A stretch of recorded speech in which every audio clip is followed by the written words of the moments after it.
Once mocked for his weak eyes, the spectacled Jinn finds new sight among humans, and a destiny to protect two worlds from rising shadows. In the hidden kingdom of Kok-Off, where shadows whispered and ancient spells guarded every corner, lived a peculiar Jinn unlike any other, for while his brethren were fierce and proud with sharp sight that could pierce through mountains, his own eyes were weak and clouded, unable to catch the details of the world around him. This flaw made him stumble through duties meant for guardianship. He would mistake friend for foe, confuse paths of fire and water, and once nearly set the king's throne room ablaze when he misread a glowing ember for harmless ash. The other Jinn mocked him, whispered behind his back, and even though his heart burned with loyalty, he could not escape their cruel laughter. Yet the king of Kok-Off, a wise ruler with a long silver beard and voice that rolled like thunder, did not hate the Jinn. He pitied him, but knew that weakness had no place in the council of protectors. So one stormy night the king summoned the weak-eyed Jinn and spoke with a mixture of kindness and authority. Your eyes betray you, child of flame, but your soul does not. Perhaps in the world of humans, where doctors heal what magic cannot, you will find the strength you lack here. Go to their realm and seek their aid, for if you are healed, perhaps you may return stronger. The Jinn trembled at these words, not out of fear but sorrow, for Kok-Off was his only home. Yet deep inside a flicker of hope sparked. Maybe, just maybe, the world of humans held an answer to his failing sight. And so with a heavy heart but a determined spirit he bowed low before the king, promising to obey. A circle of fire was drawn, a spell was cast, and in a rush of heat and wind the Jinn was hurled through dimensions until he landed in the middle of a quiet human town. His arrival was not gentle. He fell into the backyard of a small house, crushing a swing set and sending the family inside into a panic. They peered through the window, eyes wide, at the strange horned figure with glowing yet unfocused eyes, who seemed both terrifying and lost. The weak-eyed Jinn, sensing their fear, raised his hands to show he meant no harm, but his voice, when it rumbled through the air, shook the windows and made the youngest child scream. Yet there was something about him, not of cruelty but of confusion, like a giant creature yearning for help. The family whispered, should they call the police, should they run, or should they dare to listen to what this being had to say? And in that moment the destiny of both the weak-eyed Jinn and the human family began to intertwine forever. The night he arrived, chaos filled the small house, for the family who lived there could not believe their eyes. A towering figure with horns, faintly glowing skin, and eyes that flickered as if covered by smoke stood trembling in their backyard. The father grabbed a broom, though he knew it was useless. The mother pulled the children close, while the weak-eyed Jinn raised his voice, please do not fear me, I am lost, I am hurt, I need help. But his words, though gentle, rolled like thunder and rattled the glass. The children screamed again. The mother shouted, go away, demon, but the youngest child, peeking from behind her skirt, noticed something strange. The giant was not growling, not charging, not breaking walls. Instead he stood still, confused, squinting as if he could hardly see at all. The child whispered, mama, maybe he is blind, and those words settled like a seed in their hearts. The father, cautious, stepped outside, broom shaking in his hands. What do you want here? The Jinn lowered his head, voice soft as embers fading, I was sent by my king to find a healer for my eyes, for I cannot see the world as I should. Without vision I cannot serve my people. I have nowhere else to go. Please do not cast me away. The father's heart wavered, fear still in his chest, yet pity blooming, for he had seen men in his own world stumble blind and helpless, and this mighty creature, though strange, looked no different in suffering. After a tense silence he lowered the broom and said, you cannot stay outside, you will frighten the neighbors. Come in quietly and we will see what can be done. Thus began the strangest night of their lives. The weak-eyed Jinn ducked through the doorway, nearly breaking the frame, and sat awkwardly on the carpet. The children stared wide-eyed. The mother kept her distance, clutching a blanket as though it might shield them, but slowly, hour by hour, fear turned into questions. Where are you from? Why do your eyes shine? Why do you talk like thunder? And he answered with honesty, about Kok-Off, about the mighty king, about the spell that sent him here, and his desperate hope that doctors could do what magic could not. His story stirred them, for though his form was monstrous, his pain was human. And as dawn broke, a decision was made. We will not abandon you, said the father, you will stay with us until your eyes are healed. The Jinn felt a warmth in his chest. He had never known kindness from humans before, but now they opened their door, their hearts, and perhaps their destiny to him. What neither the Jinn nor the family knew was that their choice would soon place them at the center of a struggle far greater than any of them could imagine.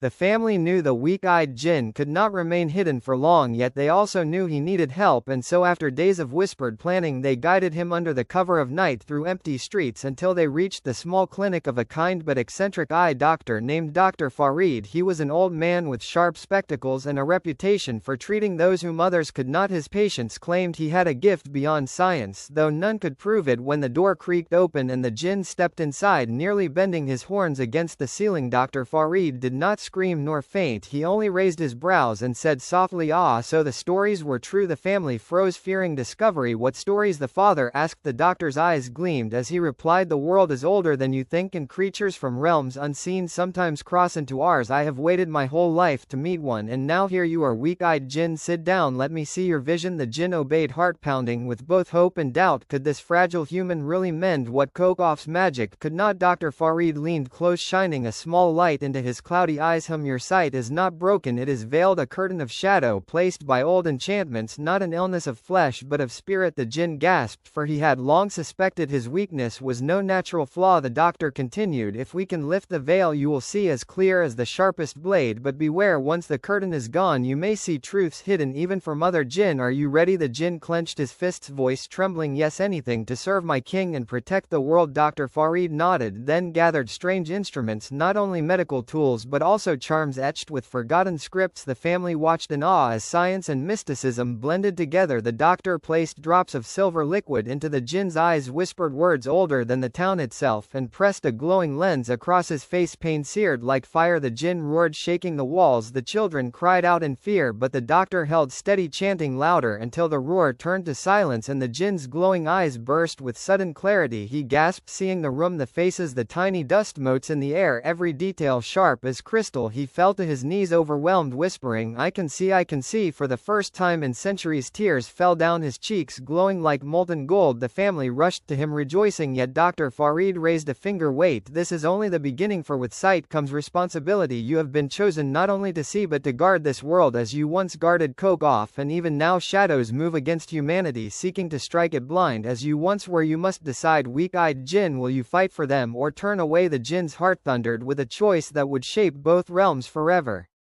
The night after his sight was restored, the weak-eyed Jinn lay awake in the family's home, staring at the ceiling, unable to calm the storm within him, for though his eyes now burned with perfect clarity, his heart trembled with questions. What did Dr. Farid mean by shadows moving against humanity? What danger loomed beyond the veil? The answer came sooner than he wished, for even as dawn touched the sky, a chill fell over the town. The birds fell silent, the trees bent unnaturally, and from the cracks of the street rose shapes darker than night, twisting figures of smoke and malice with eyes like burning coals. They slithered through alleys, searching, whispering in a tongue that made even the earth shudder. The family huddled inside, trembling, for they could feel the air turn heavy. The Jinn stood by the window, fists clenched, as his sharp vision revealed what he once would have missed: dozens of shadow creatures creeping closer, each step spreading dread. He turned to the family, his thunderous voice low, "You must stay hidden, for this fight is mine." The father protested, "We cannot let you fight alone." But the Jinn's eyes glowed fiercely. "You gave me shelter, you gave me trust, now I give you protection." He stepped outside, his towering form shining under the pale sun, and the shadows hissed as if scalded by his presence. Their leader, a tall figure with horns of smoke and claws like knives, slithered forward. "Weak-eyed, no more," it rasped. "Your curse is broken, but you are still unworthy. Return with us to Kok-Off and serve in blindness again." The Jinn growled, "Never, I will not be bound by weakness again. I will not serve darkness." And with that he charged, fire bursting from his hands. The battle shook, the town windows cracked as flames and smoke collided. The Jinn fought with newfound clarity, striking with precision he had never known. Each shadow dissolved under his fire, yet for every one destroyed, two more crawled forth. The family watched in terror from inside until the mother cried, "He cannot do this alone," and the father nodded, rushing to Dr. Farid's clinic. The old doctor was waiting as if he had foreseen it all. "Take this," he said, handing him a vial of glowing liquid, "the essence of light. Pour it upon the ground where the Jinn stands and it will lend him strength." The father ran back, spilling the liquid onto the soil. The earth trembled, a circle of light flared around the Jinn, his flames burned brighter, fiercer. Shadows screamed as they turned to ash. At last only the leader remained, snarling, "You cannot protect them forever, weak-eyed Jinn. You have chosen the humans, and so you will share their fate." Then with one final shriek it dissolved into smoke, vowing to return. Silence fell. The battle was over. The family rushed out, embracing the Jinn, tears of relief streaming down their faces. But the Jinn, though victorious, felt no triumph, only the heavy weight of the doctor's warning. This was but the first wave, greater darkness was coming.